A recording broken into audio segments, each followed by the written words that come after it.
Nous allons poursuivre ce débat politique avec notre première table ronde et j'appelle Jean-Marie Guéhenno, ancien secrétaire général adjoint de l'ONU, ambassadeur, professeur à l'université de Columbia et auteur d'un livre que je vous recommande vraiment, Le premier 21e siècle.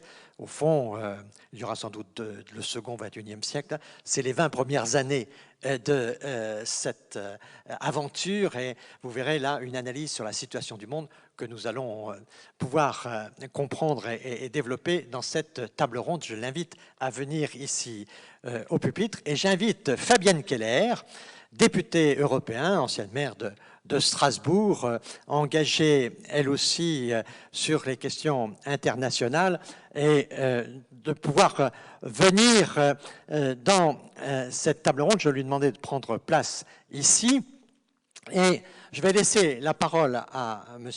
Guéhenno en lui demandant donc un peu de nous faire le panorama de cette situation internationale qu'il connaît bien et sur finalement cette question, est-ce que les démocraties ont une chance de s'en sortir dans ce monde où les régimes autoritaires sont de plus en plus pressants. Merci beaucoup, Monsieur l'ambassadeur. Excellence, comme on dit, you have the floor. Merci, Monsieur le Premier ministre. Merci, Mesdames et Messieurs les élus, Monsieur le représentant de l'État, Monsieur le préfet, Mesdames et Messieurs. Pour moi, c'est une grande joie d'être aujourd'hui au Futuroscope, parce que dans cette époque où on est quelquefois un peu épouvanté par la rapidité des transformations qu'on ne maîtrise pas, il ne faut jamais oublier la capacité d'émerveillement. Et au Futuroscope, c'est à cela que ce lieu magnifique nous invite. Et donc, je veux, dans mon propos, essayer d'équilibrer l'épouvante et l'émerveillement. Je suis ici en tant que diplomate, mais dans le monde d'aujourd'hui, les diplomates sont un peu perdus, d'une certaine manière, parce que le monde n'est plus simplement une collection d'États qui se parlent les uns aux autres par l'intermédiaire, et je dirais le monopole des diplomates.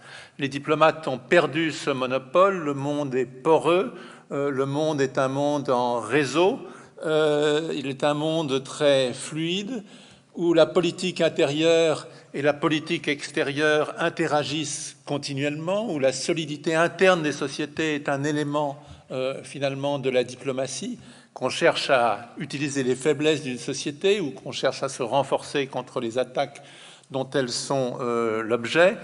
Et ceci fait le lien avec le thème de cette première table ronde sur les ruptures politiques et la fin du cycle libéral. Parce que nous sommes dans un monde très fluide, je dirais une sorte de millefeuille, où les communautés se chevauchent et s'entremêlent. Et donc, débrouiller les fils de ce monde très compliqué, c'est ce que je vais essayer de faire en quelques points le plus simple possible, en essayant que la simplification ne soit pas trop simplificatrice. Je dirais qu'aujourd'hui, face à la crise de nos démocraties, on a tendance à avoir une explication univoque qui est une explication économique. On sait que la démocratie a besoin de classes moyennes confiantes dans leur avenir.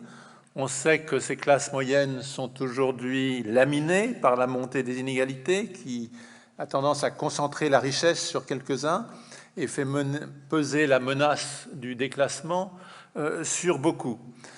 Et bon, je ne suis pas économiste, je sais qu'il y a une bonne part de vérité dans cette explication purement économique, mais je pense qu'elle n'est pas toute l'explication. Sinon, comment expliquer que ce phénomène qu'on appelle populiste touche des pays aussi divers que les États-Unis, l'Inde, le Brésil, l'Italie, la France, des pays avec des niveaux très différents d'inégalité, et même des pays où l'inégalité a en fait reculé. Alors, pour essayer de débrouiller ce monde compliqué, les fils de ce monde compliqué, je vais faire 5 petits points. Le premier, c'est qu'il me semble que pour comprendre la profondeur de la crise actuelle, il faut remonter à 1989, à cette année magique, à cette année merveilleuse, où on a eu l'impression qu'un monde nouveau commençait, mais où on a fait preuve d'un triomphalisme qui a peut-être conduit à un certain nombre d'erreurs de jugement. C'est-à-dire que nous avons confondu l'effondrement d'un système à bout de souffle avec le triomphe de l'idée démocratique. Souvenez-vous, c'est l'époque de livre de mon collègue américain à la fin de l'histoire, Fukuyama, et je pense que ce triomphalisme un peu suffisant a eu plusieurs conséquences néfastes. La première, c'est qu'il a nourri une sorte d'hyper-individualisme, une idéologie hyper-individualiste qui exalte la toute-puissance de l'individu et ignore la dimension collective de nos destins humains. Et cette exaltation de l'individu, c'est ce qui a fait la force de la tradition occidentale, et je serai le dernier à penser que l'individu n'est pas le ressort d'une société, mais un individu auquel on promet la toute-puissance, ça n'est pas la réalité. La deuxième erreur, à mon avis, c'est que ce triomphalisme nous a empêchés de regarder en nous-mêmes. Nous avons pensé simplement qu'on raccrochait le wagon de la Russie à nos wagons et que tout allait bien se passer de cette manière. Alors qu'il aurait fallu nous repenser nous-mêmes en profondeur. Nous avions perdu un ennemi. Qu'est-ce qui désormais nous unissait ? Dans l'Union européenne, on a fait des progrès majeurs. Il y a eu l'euro, il y a eu toute une transformation, le traité de l'Union européenne, etc. Mais je pense qu'on a continué à voir l'Europe d'abord comme le lieu qui empêche la guerre entre les Européens membres de l'Union européenne, ce qui est un acquis fondamental qui change l'histoire multiséculaire de l'Europe, mais qui n'est pas toute la réponse, surtout après 89, où la nouvelle question fondamentale allait être, au fond, celle qui vient d'être évoquée dans l'entretien du Premier ministre avec Tertius Zongo, c'est celle du rapport de l'Europe au reste du monde. Qu'est-ce que l'Europe, qui était le centre stratégique du monde, que devient-elle quand elle n'est plus le centre stratégique du monde? Comment va-t-elle se penser avec le reste du monde? Et avec l'OTAN, c'est un peu la même chose. Et on voit aujourd'hui, avec la tragédie ukrainienne, comment on n'a pas fondamentalement réfléchi à une organisation de sécurité qui aurait vraiment pu intégrer la Russie à l'époque. Je crois que maintenant c'est trop tard, mais nous payons peut-être des erreurs d'il y a une trentaine d'années. Alors, comment payons-nous ce prix? D'abord parce que l'individu auquel on a promis la toute-puissance découvre son impuissance dans une économie mondialisée qu'il ne maîtrise pas. Et il y a une frustration qui se traduit dans une sorte de désamour d'une bonne partie de la politique et d'un scepticisme sur la capacité des politiques à gérer le destin collectif. Et dans le même moment, l'individu redécouvre le besoin d'une dimension collective du destin humain, mais il ne sait pas où la trouver. Il doute sur l'efficacité de la politique, comme je viens de le dire, et il se rend compte de la fragilité des nations dans un monde fluide. Pour moi, qui ai travaillé pendant plus d'une décennie à l'ONU, cette diversité du monde est une richesse, mais pour des personnes qui n'ont pas eu la même carrière que moi, elle peut devenir une sorte de menace. On voit bien les réactions à l'immigration chez une partie de nos concitoyens. On voit bien que ce monde divers, on n'est pas prêt tout à fait à le gérer. Et je vois bien, vivant aux États-Unis, comment, dans une société alors extrêmement diverse comme la société américaine, on essaie de répondre à cela en contractualisant toutes les relations entre les êtres humains.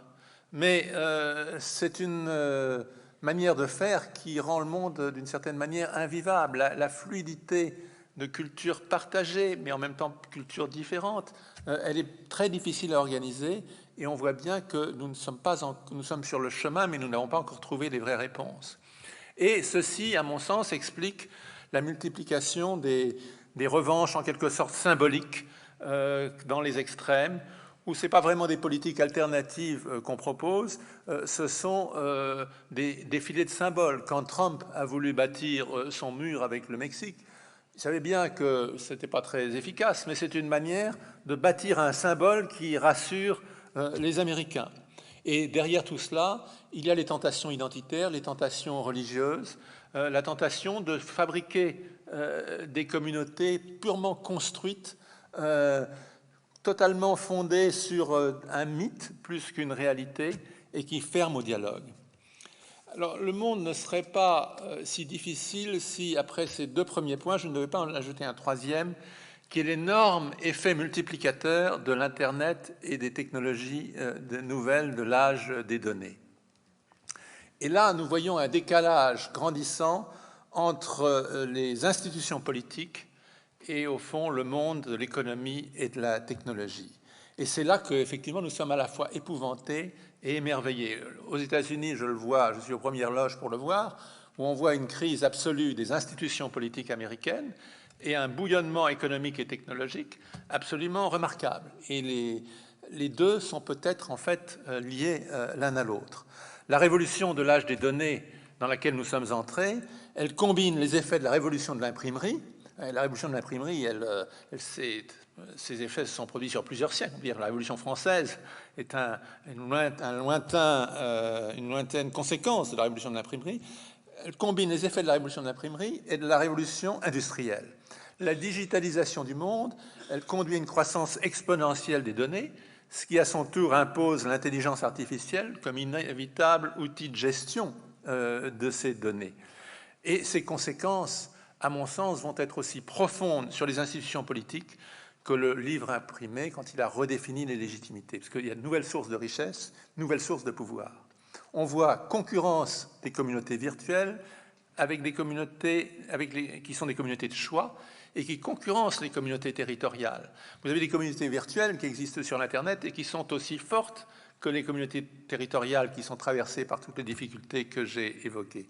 Et ces communautés virtuelles, comme elles se regardent, elles sont refermées sur elles-mêmes, elles amplifient les extrêmes et elles polarisent. Et ceci conduit à une atomisation des sociétés, car ces communautés, elles donnent l'illusion de l'autonomie.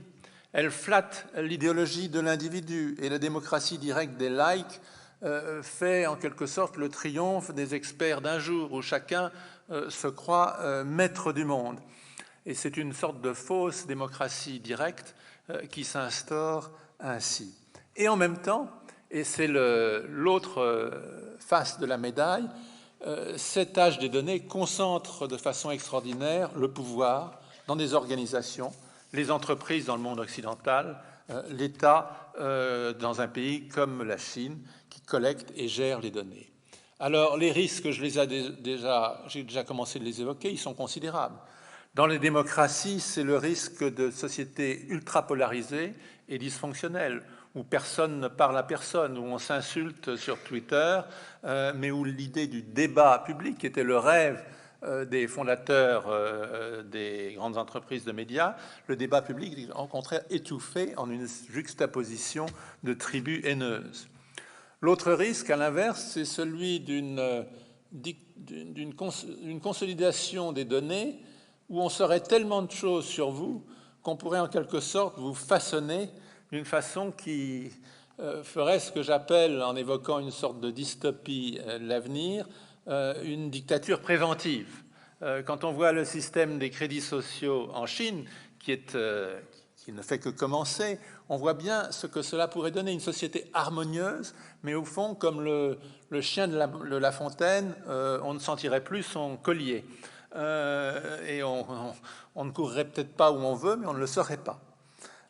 Et ces deux risques, ils conduisent soit à la violence en miettes, ou faute de gestion politique des conflits, la société glisse vers une violence en miettes, dont une face est la criminalité, dont la version extrême est le terrorisme, ou à l'inverse, la violence de masse des affrontements nationalistes, si on utilise toutes les technologies des médias pour façonner un peuple avec une seule idée.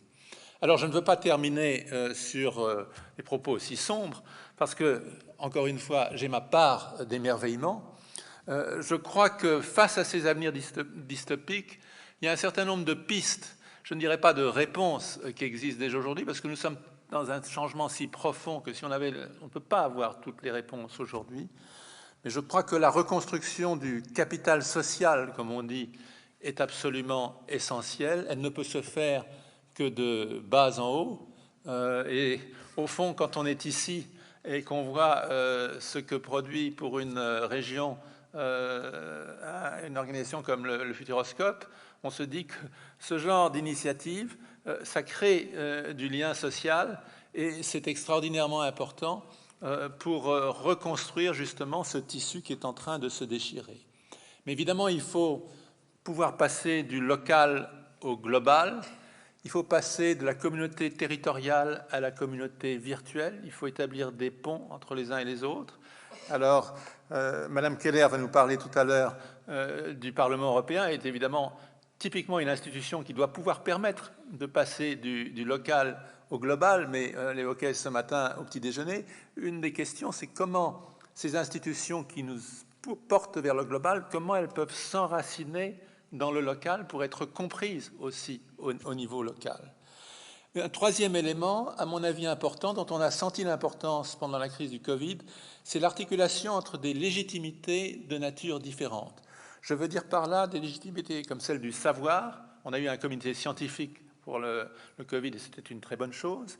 Mais il y a aussi une légitimité démocratique. Il faut que les deux s'articulent. Parce qu'un comité scientifique peut vous dire quel est le risque, mais il ne peut pas vous dire, parce que ça c'est une décision politique, quel est le degré de risque qu'une société est prête à prendre. Ça, c'est une responsabilité politique. Et je pense que cette clarification entre ce qui relève du savoir et ce qui relève du politique n'est pas faite de façon assez claire dans beaucoup de situations et que c'est une des raisons aussi du malaise vis-à-vis de la politique.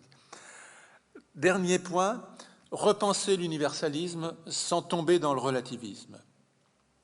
Je suis pour ma part pour un vrai pluralisme, aussi bien dans le fonctionnement de nos sociétés, c'est-à-dire reconnaître, articuler différents systèmes de valeurs, reconnaître que dans nos sociétés, il y a de la diversité, et ça c'est lié à l'enseignement de l'histoire, c'est lié à notre relation au passé, enfin on pourrait faire un long exposé là-dessus, mais aussi dans le fonctionnement du monde.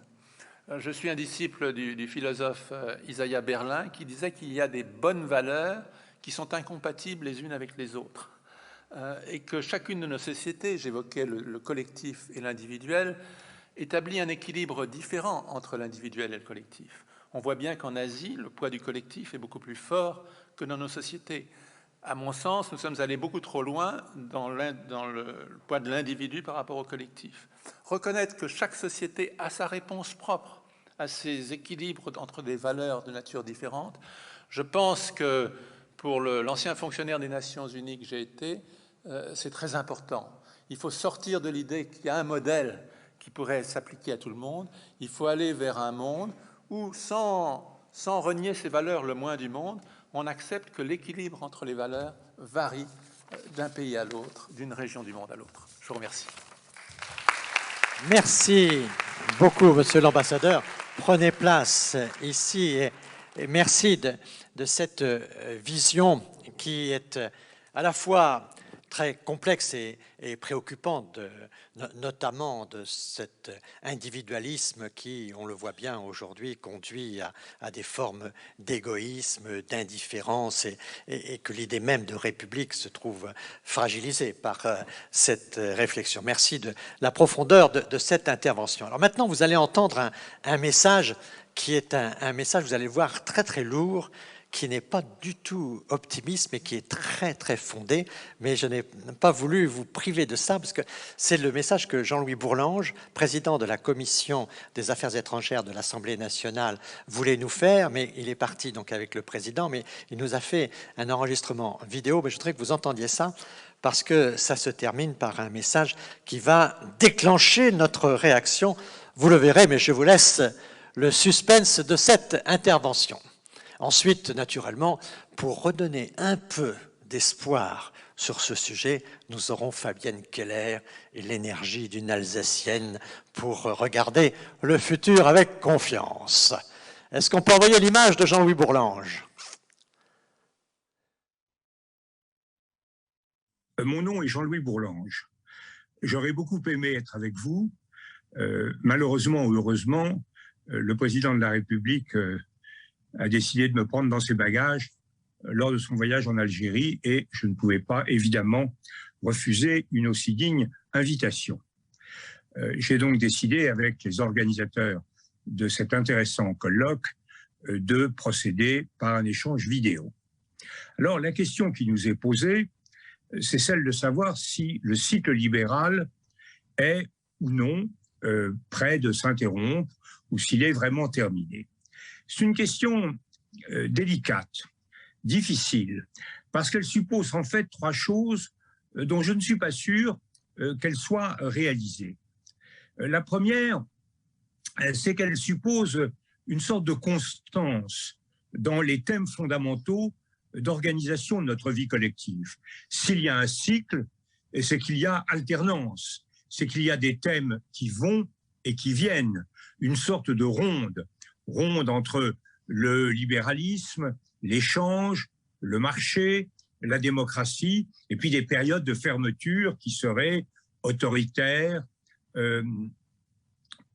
hostiles au marché, favorables à une régulation plus conflictuelle des problèmes. Or, je ne suis pas sûr qu'on en soit là et qu'en réalité, les thèmes aujourd'hui soient les mêmes que ceux d'hier. Il me semble que nous sommes en face d'une évolution beaucoup plus profonde de la société politique et que nous assistons à une véritable mutation de la problématique politique d'ensemble. J'y reviendrai.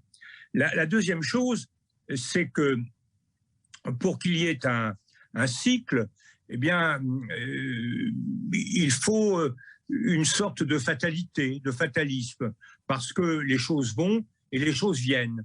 En réalité, on se dit, hier, il y avait le libéralisme, c'était plutôt mieux. Maintenant, le libéralisme est terminé. Il suffit d'attendre et ça reviendra. Donc, c'est un peu la logique aristotélicienne du cycle des régimes. C'est une question de patience. Ça laisse au bout du compte assez peu de place à la volonté humaine. Or, là encore, je ne suis pas sûr que nous soyons dans un mouvement d'aller-retour et je pense que nous sommes engagés dans une évolution en profondeur qui va nous laisser, nous placer dans 10 ans, dans 20 ans, dans une situation de plus en plus différente de ce qu'elle était il y a une vingtaine d'années. Troisièmement, l'idée qu'il y a derrière le cycle, c'est que c'est maintenant que ça se passe. Maintenant, je dirais en l'an 6 de la Macronie, ou pour être plus général, dans les 5 ou 6 années qui, depuis l'élection d'Emmanuel Macron, un certain nombre de changements se sont produits qui seraient décisifs. Or là encore, je crois que cette chronologie est discutable, parce que les grands changements, nous les avons eus à l'œuvre dès la fin de la guerre froide. C'est dès la fin de la guerre froide que le grand cycle qu'on appelait à l'UDF naguère libéral, social, européen a été mis en cause. Le libéralisme a été progressivement mis en cause. Les sentiments européens ont commencé à vaciller, même avant la création de l'euro. Et je n'en veux pour preuve que le fait que les grands partis démocrates chrétiens, les grands partis centristes comme l'UDF en France ou toute la démocratie chrétienne en Europe, à l'exception de l'Allemagne, ont vacillé dès les années 90. J'en veux pour preuve aussi que le choc des civilisations s'est manifesté très tôt, avec le 11 septembre. On n'a pas attendu les dernières années, les crises migratoires pour que ça se passe. Et les dérèglements économiques et monétaires se sont produits, là encore, il y a déjà plus d'une dizaine d'années. Donc nous sommes non pas dans une fin de cycle aujourd'hui, mais dans un processus de transformation en profondeur du monde. Et là, je crois qu'il faut réfléchir et s'interroger sur la nature de ce changement. Je dirais qu'il faut regarder les choses à fond. Nous sommes en face d'un véritable basculement des fondements humanistes de l'anthropologie politique. Je pense que nous sommes confrontés à 5 évolutions extrêmement préoccupantes. La première, c'est que l'homme a cessé d'être un sujet de l'histoire, il en est devenu un objet.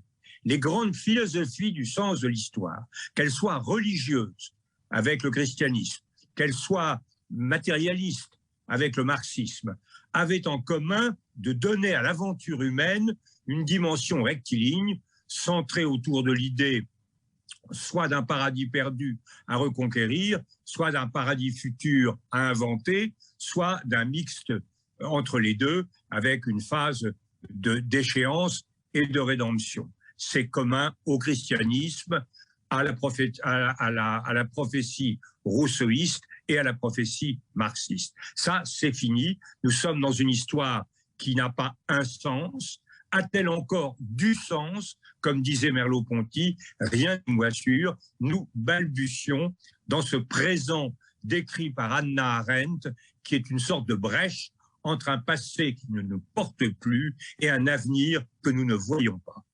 La deuxième grande évolution, c'est que l'homme est désormais au milieu de la nature et non pas en son centre. Là encore, remise en cause très profonde du credo cartésien, libéral et marxiste des 3 derniers siècles. Nous sommes dans une situation où l'homme est perdu. Le véganisme le montre, la position vis-à-vis du monde animal, la position vis-à-vis de la nature. Qui sommes-nous? Où sommes-nous? La déchristianisation fait que le statut de l'homme, c'était l'âme. L'âme, on ne sait plus très bien où elle est.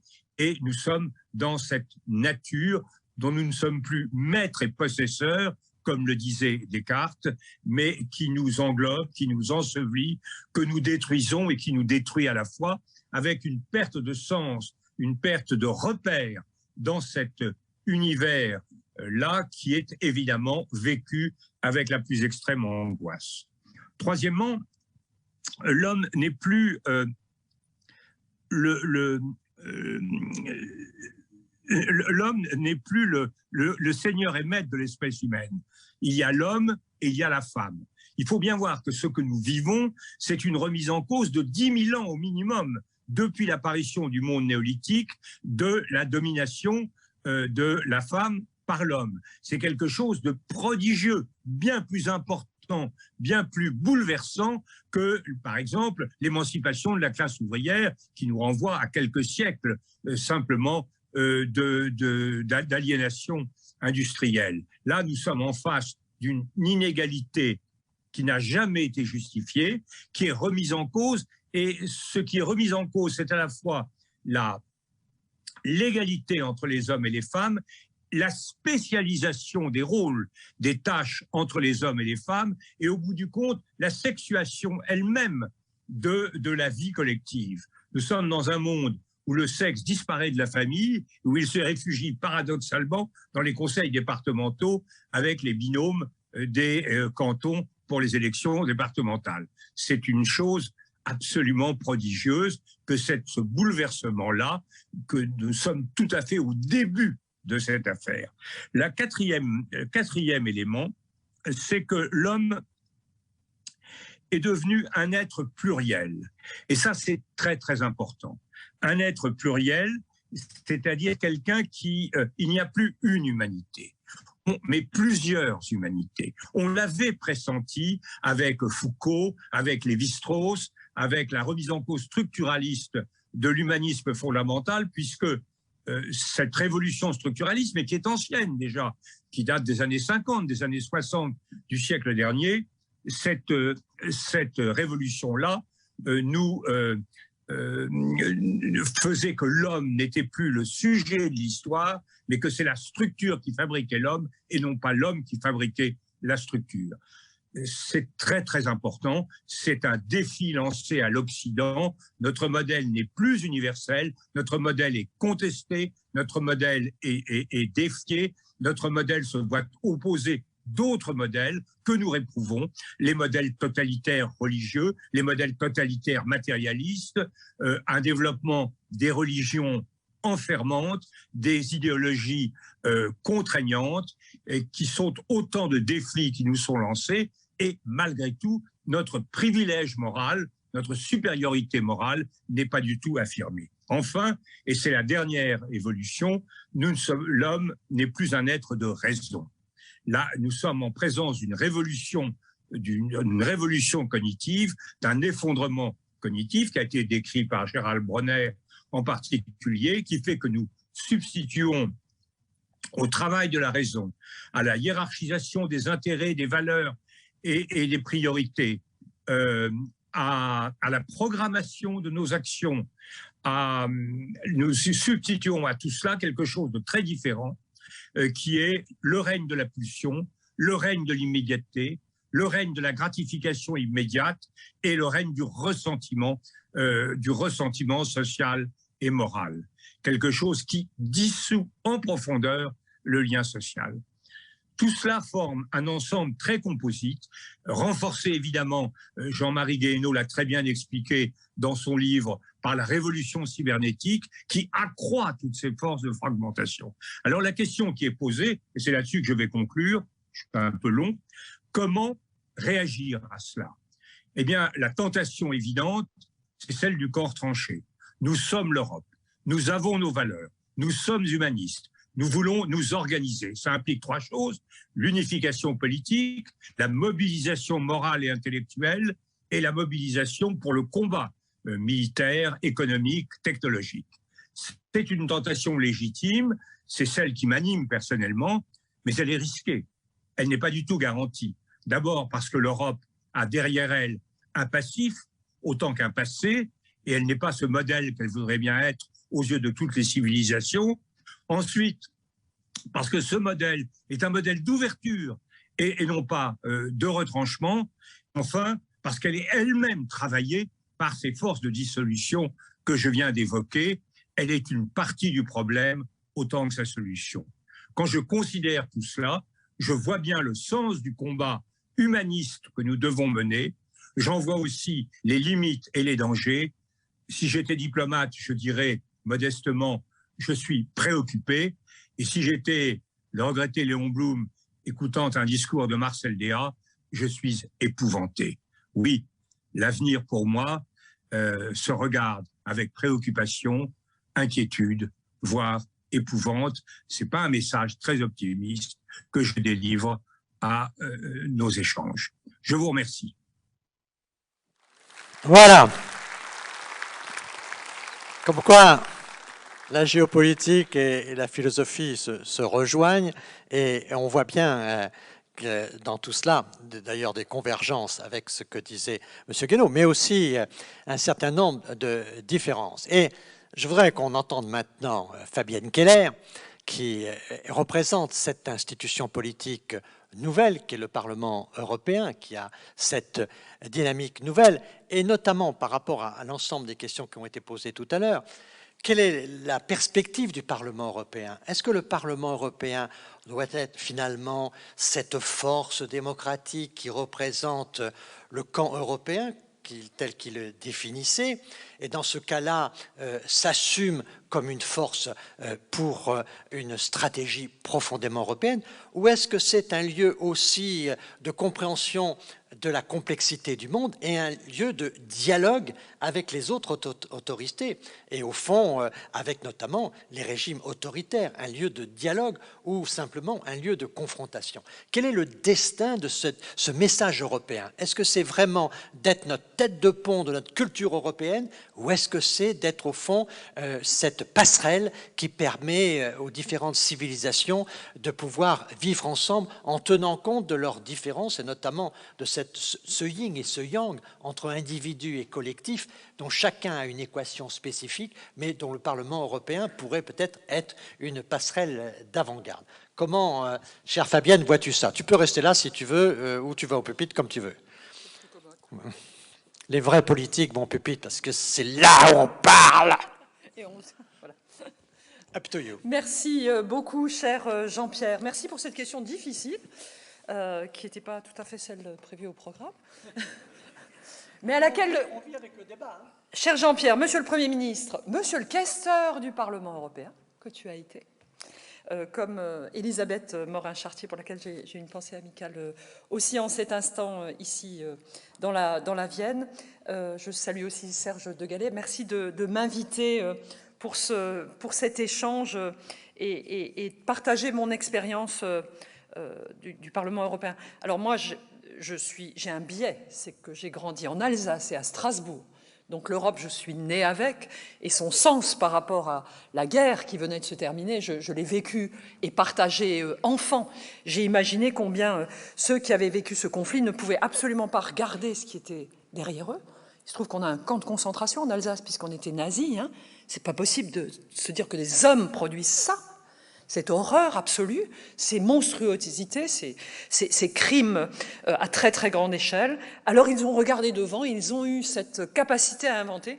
Et moi je suis toujours fascinée quand je vais dans différents lieux à Strasbourg, à Lobeth, où Churchill a parlé en 1947, quand même, hein, c'est 3 ans après l'armistice, au palais universitaire où l'université redémarre dès les années 45, grâce à des profs venus de Paris et de toute la France, puisque l'université était réfugiée à Clermont-Ferrand, et où en 49, alors qu'on est au ticket de rationnement dans la ville, que 30% de la population vit dans des baraques, parce que des logements ont été détruits, eh bien, des parlements d'Europe envoient des délégations pour construire le noyau de l'Assemblée parlementaire du Conseil de l'Europe. Donc c'est ça l'Europe, c'est cette magie, mais il faut aujourd'hui, donc 60 ans plus tard, réinventer, ou plutôt 80 d'ailleurs, réinventer le projet, le reconstruire dans le monde d'aujourd'hui, mais il me semble qu'il a gardé toute sa puissance et toute sa force.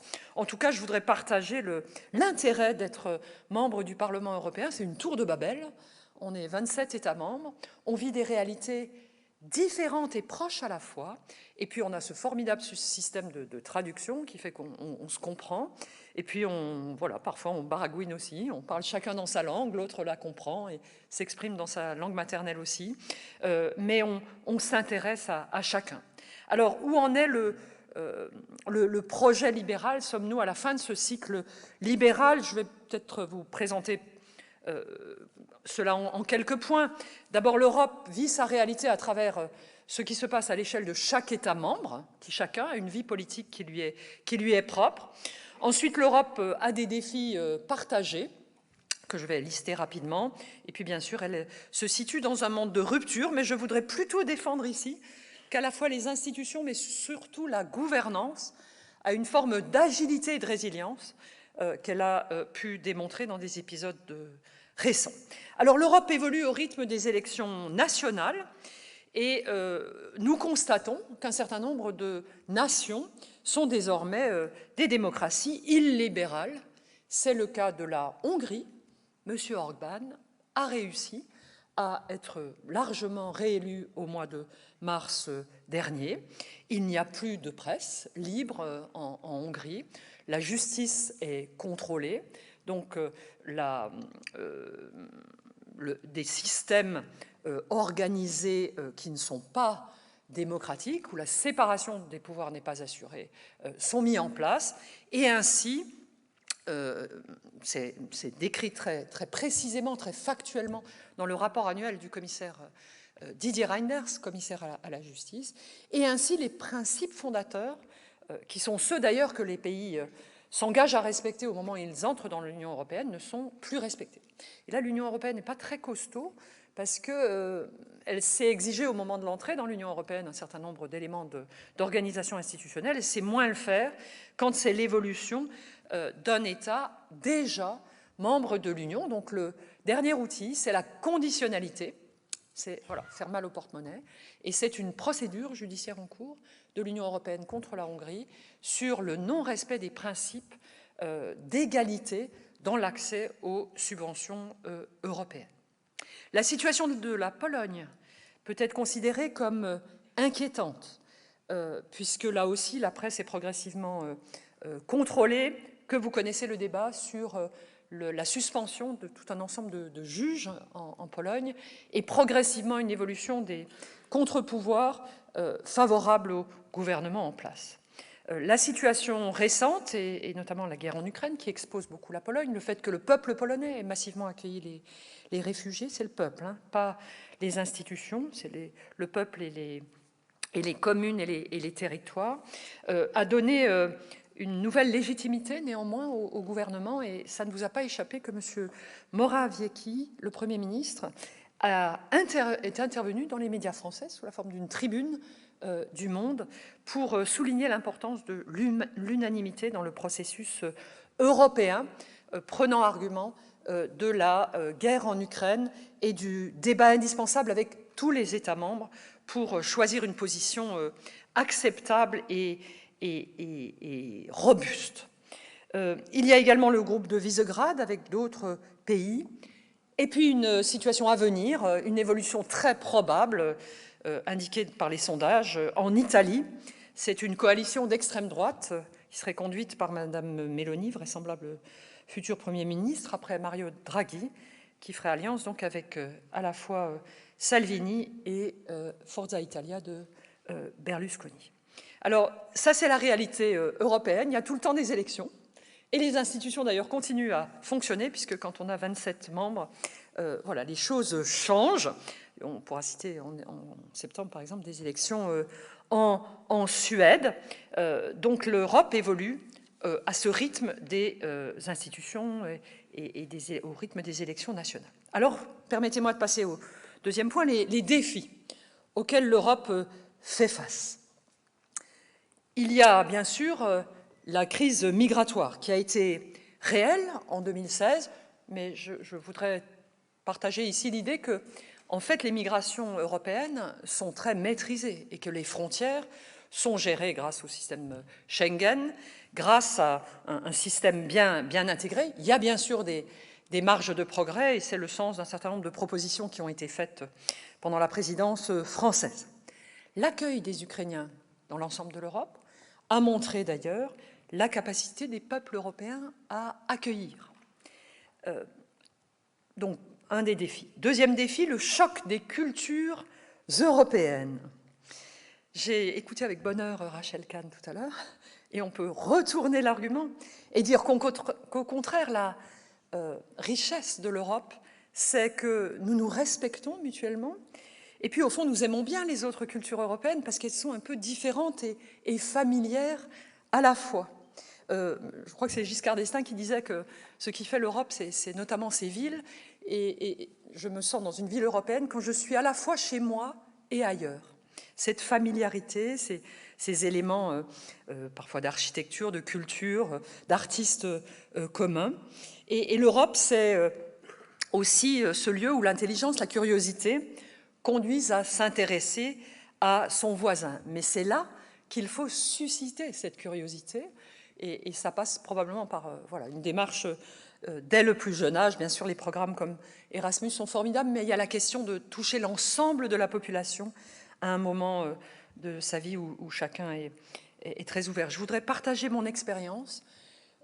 Comme élu, je vais sur le terrain avec mes collègues, puisque je m'occupe de migration souvent au point assez extrême, et c'est absolument passionnant de voir comment les collègues vivent leur mandat. Je suis allée avec ma collègue Rosa Thun, polonaise, à la frontière bélarusse, au moment où il y avait cette zone d'urgence, où les ONG ne pouvaient pas passer, où aucune... Vous vous souvenez de ces grillages et des Polonais qui repoussaient les migrants avec des jets d'eau alors qu'on était en plein hiver. Je suis allée en Moldavie, en Ukraine, avec mon jeune collègue Vlad George, qui a créé un réseau d'entraide, 3000 personnes engagées pour accueillir les migrants ukrainiens. Nous sommes allés voir le gouverneur de la province ouest d'Ukraine. Nous avons dialogué, d'ailleurs, vous savez que ça faisait partie de la même Roumanie, du temps de l'Empire austro-hongrois.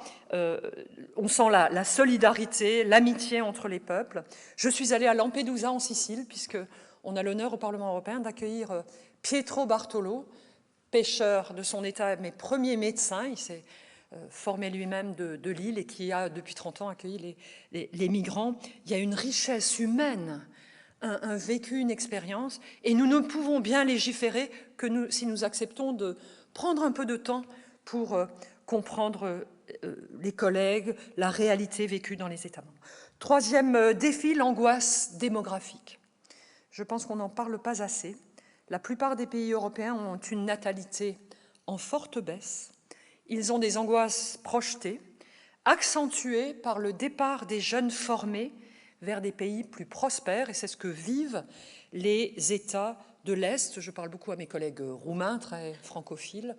Ils nous disent comment redresser notre pays alors qu'il n'y a pas de bons fonctionnaires dans les services de l'État, de bons entrepreneurs, des élus locaux formés pour décliner les grands programmes européens.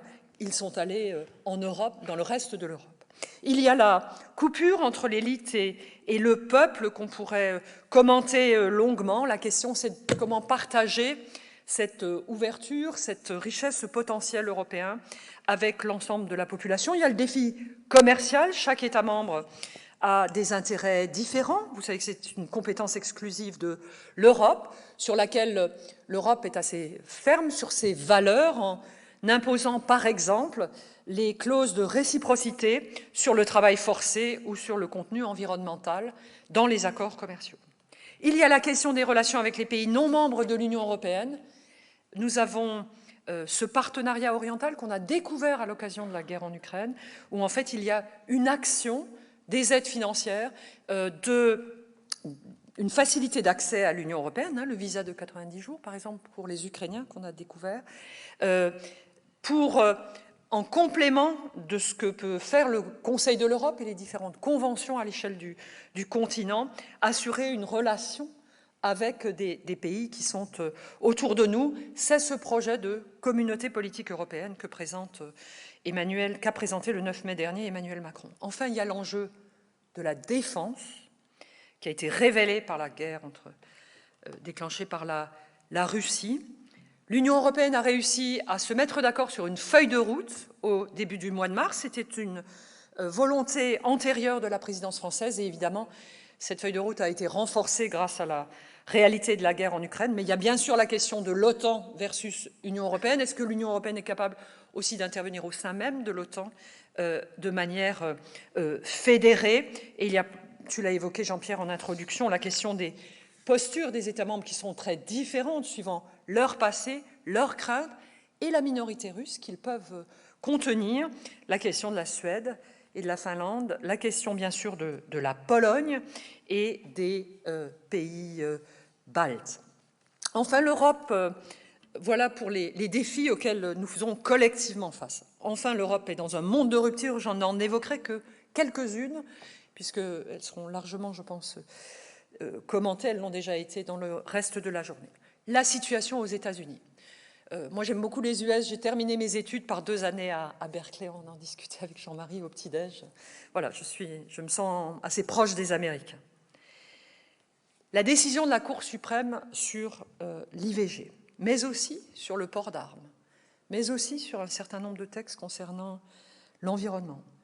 Les élections à venir de midterm qui pourraient considérablement affaiblir les capacités à faire du président Joe Biden, créant des ruptures terrifiantes au sein des États-Unis, entre les deux côtes et les États plus à l'intérieur, avec toutes les situations intermédiaires, avec quelques bonheurs, comme le vote du référendum dans le Kansas, où la population a refusé de revenir trop fortement sur l'accès à l'IVG. Je pense que nous devons, face à ces difficultés américaines, enfin réaliser que nous sommes les 2 grands ensembles démocratiques dans le monde, et nous avons ces 2 niveaux qui ne sont pas tout à fait les mêmes, parce que l'histoire ne nous a pas façonné pareil, mais nous avons ces 2 niveaux de gouvernance qui sont intéressants. Et donc nous devons discuter, échanger, nous respecter et travailler ensemble. Deuxième rupture dans le monde, évidemment les révolutions islamiques dans le monde, la progression des régimes talibans. Nous sommes tous glacés des images des femmes afghanes. Moi, j'ai eu l'honneur comme mère d'aller en Afghanistan parce que le commandant de l'Eurocorps, le général commandant de l'Eurocorps, était commandant des forces internationales sous mandat de l'ONU. L'espoir d'une société petit à petit qui s'ouvrirait et où les femmes pourraient avoir accès à la culture, à l'éducation, à la liberté, est totalement anéanti. L'évolution au Sahel aussi, voilà, des évolutions importantes qui ont forcément des effets aussi en Europe. Enfin, un focus sur l'évolution de la situation en Turquie, dont l'économie va très très mal. la Turquie qui est membre de l'OTAN et qui a un positionnement très complexe dans le cas de la guerre en Ukraine. Elle laisse passer d'abord les navires de l'armée russe dans les détroits turcs, puis elle indique qu'elle suit un certain nombre de sanctions européennes. Elle gère aussi aujourd'hui des populations migrantes syriennes considérables. Mon dernier point, je voudrais plaider que même si l'Europe, elle bouge tout le temps, même si elle a des défis considérables, même si elle vit dans un monde de rupture, elle a des institutions et une gouvernance qui tiennent bon. En quelques mots, un corpus juridique solide quand même, des traités, des chartes, comme la Charte européenne des droits fondamentaux. Mais c'est vrai que tout ça ne fonctionne bien que si quand même les régimes ne sont pas illibéraux. Parce que dans un régime illibéral, la justice ne fonctionne plus bien et les contre-pouvoirs sont fragilisés. Bien sûr, la liberté d'expression en est un élément important. Nous évoquons souvent au Parlement européen l'importance, sur tout sujet, d'avoir des pouvoirs et des contre-pouvoirs pour assurer l'équilibre des décisions. Mais il y a aussi une gouvernance avec le Conseil des chefs d'État, les conseils des ministres sur chaque thème, le Parlement européen, et comme elles l'ont démontré pendant la crise Covid, en étant capables de décisions fortes, comme le premier plan de relance européen, la première dette commune, ces institutions, assez paradoxalement, sont très efficaces en situation de crise. Quand c'est compliqué, ben voilà, on prend le manche. Et comme on se connaît, comme on a des habitudes de travail, comme on se respecte, on écoute ce que vit chacun et on essaye de construire des solutions. Donc effectivement, cher Jean-Pierre, c'est ce message de foi en l'Europe, de volonté de la faire changer. Nous aimons bien, moi je fais partie du groupe Renew, donc les centristes, j'étais à l'UDF comme Jean-Louis Bourlange, nous aimons bien dire « ne critiquons pas l'Europe, changeons-la ». Et cette capacité, nous l'avons, parce que nous avons des institutions démocratiques, elles sont un peu lentes, elles ne décident pas toujours exactement ce qu'on veut, mais elles sont puissantes et elles forment, elles consolident un grand ensemble démocratique et ensemble, on est plus fort pour faire face aux défis du monde. Je vous remercie. Merci. Merci Fabienne. Reprends ta place à cette table. Et je dois dire que ce message, je l'ai vécu à un moment de manière très forte. C'est quand Xi Jinping, président chinois, est venu il y a 2 ans à Paris, avant le Covid, où on pouvait encore voyager. Il a été reçu à Paris, à l'Élysée, dans le cadre d'une visite bilatérale, par Emmanuel Macron, Angela Merkel et Jean-Claude Juncker. Et ça a été un élément assez fort de montrer que la France, l'Allemagne, l'Europe parlaient avec le chinois. Et c'est, je pense, cette logique de rapport de force. Et c'est un point très important. Vraiment, je le dis en témoignage. Très souvent, on a le sentiment que le message européen n'a pas forcément une portée très puissante parce que c'est un message qui commence à s'user quelque peu. Mais en Asie, et notamment dans ces pays qui n'ont pas encore surmonté les conséquences de la Seconde Guerre mondiale, je pense à la Chine et au Japon, nous avons surmonté, dépassé l'horreur, ce dont tu parlais à Strasbourg. Et ça, c'est quand même un message très très fort. L'Europe est née, et quand vous voyez la relation entre les Français et les Allemands aujourd'hui, en sachant d'où on vient, il y a quelque chose quand même dont il faut pouvoir avoir au cœur même cette envie de rappeler que c'est quelque chose qui est un événement de l'histoire, un imprévu, comme disait d'une certaine manière Jean-Louis Bourlange tout à l'heure, qu'il est très important de souligner. Donc merci Fabienne sur cette foi européenne. Alors sur cette foi européenne, Monsieur Guéhenno, Jean-Marie Guéhenno, je voudrais que vous nous disiez un peu, puisque vous vivez aux États-Unis, vous êtes professeur à Columbia, vous avez été donc au cœur d'un grand nombre de nos sujets diplomatiques. Est-ce que finalement l'Europe peut compter sur les États-Unis? On entend quelquefois que la guerre en Ukraine, finalement, la Russie ne va pas gagner, l'Ukraine ne va pas gagner, l'Europe ne va pas gagner. Enfin, ceux qui vendent des armes, ceux qui vendent du blé, ceux qui vendent du gaz, ce sont les Américains. Et donc, à la limite, est-ce qu'ils n'auraient pas intérêt? Est-ce que tout ça dure? Est-ce qu'au fond, puisque nous sommes pris un peu en tenaille entre notre alliance politique, nous sommes alliés des États-Unis, et puis avec le marché chinois, et dans cette tension entre la Chine et les États-Unis, nous avons des pressions de part et d'autre. Est-ce que, au fond, l'égoïsme américain ne menace-t-il pas la stratégie européenne? Comment, notamment dans le débat politique, qu'est-ce qui peut se passer dans ce débat politique à venir, où peut-être que M. Trump ou ses amis peuvent revenir au pouvoir? Est-ce que nous sommes dans une situation où ce camp de l'Occident, qui est aussi le camp des démocraties, avec le risque que les États-Unis s'éloignent de la démocratie, est-ce que cette alliance-là, elle nous paraît aujourd'hui pertinente comme elle le fut dans le passé? Je crois que ça marche. Oui. Je crois que la majorité des Européens tient beaucoup, comme vous l'avez rappelé d'ailleurs, Monsieur le Premier ministre, à l'alliance avec les États-Unis. Qu'aux États-Unis, avec l'administration Biden, qui est une administration assez classique, l'idée de l'alliance atlantique reste une idée très, très forte. Mais qu'en même temps, quand on regarde les tendances de long terme aux États-Unis, on voit que la préoccupation première, c'est la Chine. Les Américains ne supportent pas qu'une puissance puisse un jour les dépasser, et ils sont profondément inquiets du développement chinois. Et de ce point de vue, pour eux, la Russie, c'est un peu le problème d'hier. La Russie est importante parce qu'elle a un énorme arsenal nucléaire.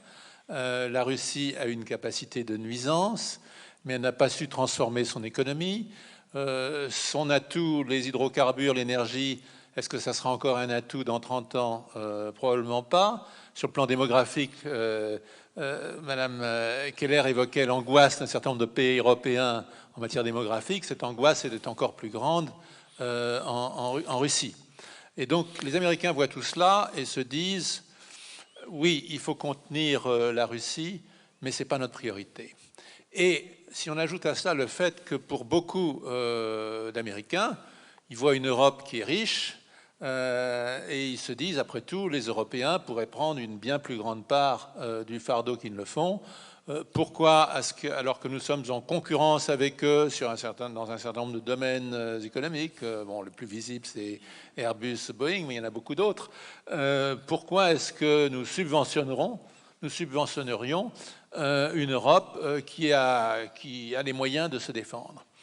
Et dans ce contexte-là, Trump, mais pas seulement Trump, une large partie du Parti républicain, d'un côté, veut dire, est toujours convaincu de America First, l'Amérique doit diriger, mais en même temps, l'Amérique n'a pas à assurer la sécurité de l'Europe. Et donc, de ce point de vue, l'OTAN est un instrument éventuel de contrôle des Européens, mais l'idée que les États-Unis doivent faire autant d'efforts pour la sécurité européenne, je pense que c'est une idée qui diminue. Et si demain Trump ou un équivalent de Trump est élu, et c'est une hypothèse qui est tout à fait possible, et qu'on aurait grand tort de négliger, le mouvement de fond deviendra beaucoup plus fort pour dire aux Européens, écoutez, il faut que vous preniez vos responsabilités. Donc à mon point de vue, quand on met tout cela ensemble,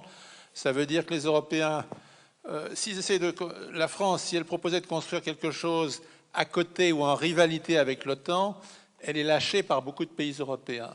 Mais si elle pousse à construire un pilier européen un peu plus consistant, qui puisse, le jour où l'autre pilier disparaîtrait, prendre le relais, ça me paraît être une politique prudente, raisonnable. Et la contradiction des Américains, c'est que même l'administration Biden sera toujours un peu nerveuse quand elle verra les Européens prendre leur destin en main sur le plan de sécurité. Les Américains veulent que les Européens en fassent plus, mais en même temps, ils ont quand même envie de garder un certain contrôle. Merci beaucoup. C'est quand même très important, cette ligne stratégique, parce qu'on voit bien que l'Europe va être quand même prise en tenaille pendant ces périodes de tensions internationales. Et donc, c'est clair qu'il faut à la fois construire moyen terme et long terme. Une défense européenne exige du temps, mais en même temps donc une nécessité de coopération avec l'OTAN, donc de jouer ce mix dont vous parlez. Fabienne, finalement, Jean-Marc Guéhenno disait tout à l'heure que l'Europe, peut-être une de ses erreurs, l'erreur de 89, est de ne pas s'être pensée en puissance. Elle s'est d'abord pensée en se construisant en interne, en se rapprochant, en faisant du marché un lien. Mais le marché, c'était un lien interne, ce n'était pas une volonté de puissance. La preuve, on voit la politique de concurrence qui n'a pas stratégiquement construit des grands groupes, qui a construit des choses qui devaient être justes dans l'exercice de la concurrence, mais pas dans la construction d'une puissance. Donc, le Parlement européen aujourd'hui, est-ce qu'il n'aurait pas intérêt à se positionner comme un peu l'avant-garde d'un discours de puissance? C'est-à-dire, je pense de parler sur les grands sujets du monde et d'être, au fond, une plateforme politique de la démocratie, mais qui s'intéresse au-delà simplement des questions intérieures. Parce que quand je vois le Parlement naturellement mobilisé sur l'affaire de la Hongrie, mobilisé sur ces questions-là, il donne toujours le sentiment d'être mobilisé sur l'intérieur et de ne pas parler aux autres en termes de stratège, en termes de pensée. Par exemple, on entend assez peu, je crois, mais peut-être que je me trompe, le Parlement européen sur les questions de relations avec l'Afrique, sur un certain nombre de grands sujets. Est-ce que, compte tenu de cette désignation de gens expérimentés qui ont une gouvernance établie maintenant, finalement, est-ce que c'est pas notre avant-garde, ce qui pourrait être une stratégie de puissance, en sortant un petit peu de simplement la compétition des différentes nations européennes et au fond d'être une sorte de lieu d'arbitrage, un peu une sorte de lieu d'échange où finalement on arbitre des compétitions entre différents pays, mais maintenant on est peut-être à devoir de passer aux autres, de parler aux Américains, de parler aux Chinois, de parler un peu aux autres et pas seulement aux Hongrois. Que penses-tu ? Alors, je partage cette idée, peut-être une explication très technique institutionnellement, pourquoi on n'est pas très présent, et puis en termes d'organisation plus politique. Quand on décide du budget de l'Union ou des règles qu'on vote, là c'est assez simple, le Parlement doit décider de concert avec le Conseil des ministres compétents ou les chefs d'État. Donc le Parlement a une visibilité et un poids dans la prise de décision essentiellement interne. Quand il s'agit de diplomatie, on a le SEAE, le service d'action extérieure, Joseph Borrell, et 27 diplomaties. Bon, il n'y en a pas 27 sur tous les pays, mais parfois un service compétent de la Commission sur le sujet. Exemple concret. Moi, je m'intéresse à la migration, donc on est dans ce truc, dans cette situation affreuse, où nous ne dialoguons pas avec les pays d'origine sur ces sujets, mais par exemple nos pays africains que tu évoquais, avec lesquels on a des relations très naturelles, et les questions migratoires devraient faire partie des sujets de discussion pour que le gouvernement, je ne veux pas trop en citer, mais je ne sais pas, sénégalais, malien, marocain, tunisien, puisse discuter avec sa jeunesse. Et alors, ça renvoie aussi aux questions de la migration légale. Pour l'instant, nous n'avons pas de stratégie européenne. Mais pour qu'on soit dans un dialogue avec ce pays, pour qu'on autorise certaines migrations, mais peut-être avec une contrepartie dans les plans de développement sur la formation. Il ne s'agit pas de pomper, de prendre, de piquer les ingénieurs du numérique et les médecins qui manquent dans le monde entier, et puis de pénaliser les pays d'origine, mais qu'on ne soit pas dans cette situation abominable où on laisse des jeunes tenter leur chance, traverser des pays dangereux, être maltraités, payer eux-mêmes ou leurs familles des sommes folles pour traverser la Méditerranée, se retrouver chez nous en situation illégale, en espérant un jour être en situation illégale. Il faut à un moment donné que l'Europe se dote des moyens. Mais on n'est pas très bon. Moi, j'ai essayé très concrètement de travailler, par exemple, avec la Tunisie. Il y a énormément de gens qui arrivent par Lampedusa. C'est un grand pays ami de la France, hein, la première ambassade, je crois, après Washington.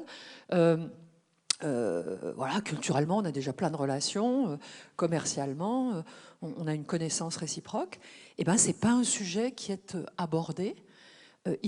À mon avis, il ne peut pas être abordé isolément, mais il doit mûrir ces catastrophes humaines et humanitaires des personnes qui décèdent dans la Méditerranée, qui sont maltraitées, une violence qu'on ne devrait pas permettre d'émerger, hein, d'exister, ne peut ne pourrait être résolu que grâce à une diplomatie plus puissante, peut-être du Parlement, mais peut-être conjointement des institutions européennes. Et c'est un peu comme pour la défense, pour la diplomatie, on n'est pas tout à fait prêt. Donc j'en profite pour partager une idée. Il y a une idée, je reprends ma Tunisie. On prend 2 États, l'Italie et la France, qui assez naturellement sont des partenaires privilégiés, qui pourraient être chefs de file pour le compte des autres, tout en leur rapportant régulièrement, avec le SEAE, de manière à entrer dans ce type de négociations. Et on pourrait, pour l'Amérique du Sud, privilégier l'Espagne, etc. Mais être dans des vraies diplomaties d'action, de programmation du développement, du co-développement et de respect mutuel. Dans tout cela, si on veut que l'Europe sorte un peu de ce destin sombre dont Jean-Louis Bourlange parlait, dont on a quand même évoqué dans ce monde turbulent, on a quand même donc cette expérience démocratique, cette aventure assez exceptionnelle. On a quelque chose dont on parle assez peu, qui est quand même, avec l'accord de Paris, ce consensus sur ce que nous appelons à la Fondation la planétisation un peu des consciences. C'est qu'au fond, toutes les jeunesses du monde entier, aujourd'hui, sont convaincues que pour humaniser la mondialisation, il faut protéger la planète. C'est en protégeant la planète qu'on protège l'humanité. Ça, c'est quand même quelque chose qui est assez nouveau dans la géopolitique, que des jeunes à Singapour, des jeunes à Shanghai, des jeunes à San Francisco, des jeunes, Claude Edelstein, à Chasseneuil, etc., sont aujourd'hui des jeunes qui partagent cette conviction. Donc, je sais que ce que je vais dire est un peu dangereux, mais est-ce que il ne faudrait pas aujourd'hui prendre possession de ces thèmes d'avenir plutôt que d'être sur la leçon démocratique telle qu'elle est en permanence lancée, puisque nous avons cette différenciation des systèmes entre individus et collectivité. Il est clair que l'Europe a raison de dire qu'avec la Chine, nous sommes des rivaux systémiques. Ils n'ont pas envie d'être démocratiques et nous, on n'a pas envie d'être communistes. Donc on est clairement sur 2 voies complètement différentes. En revanche, ils signent l'accord de Paris. Et en revanche, on voit un certain nombre de choses, même s'il y a des arrière-pensées, même s'il y a, au fond, le discours de Xi Jinping quand il signe l'accord de Paris et le discours de Biden quand il revient dans l'accord de Paris sont assez voisins.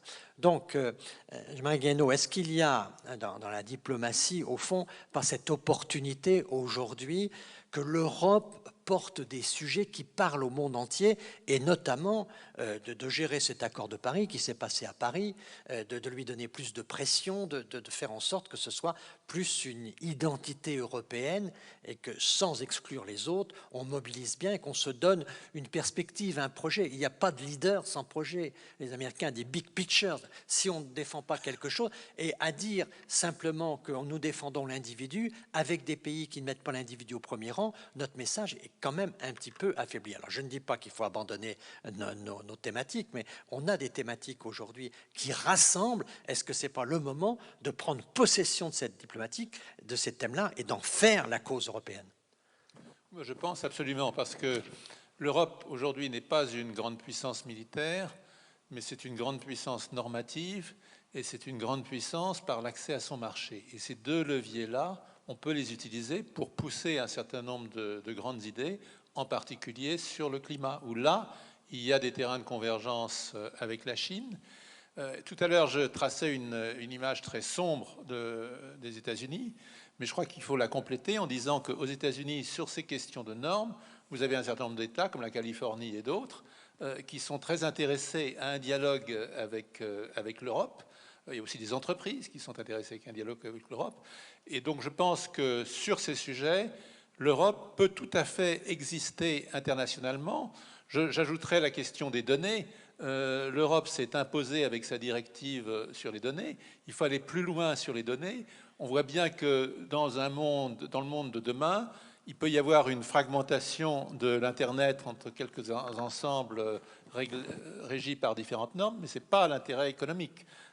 Et donc l'Europe a intérêt, là aussi, sur ces questions-là, à dialoguer avec la Chine, à dialoguer avec les États-Unis, avec les grandes entreprises de data, pour faire avancer ces normes.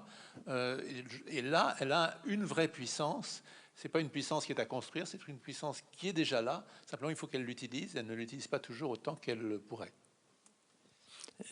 Fabienne, est-ce que dans ce contexte-là, la relation franco-allemande peut être un levier, qui n'est pas un levier exclusif, qui n'est pas naturellement une réduction de l'Europe, mais quand on disait que la présence de Merkel à côté de Macron quand il reçoit Xi Jinping dans le rapport de force, est-ce qu'on n'a pas, au fond, aujourd'hui, dans ce monde des puissances, la puissance européenne, c'est quand même et avant tout le franco-allemand.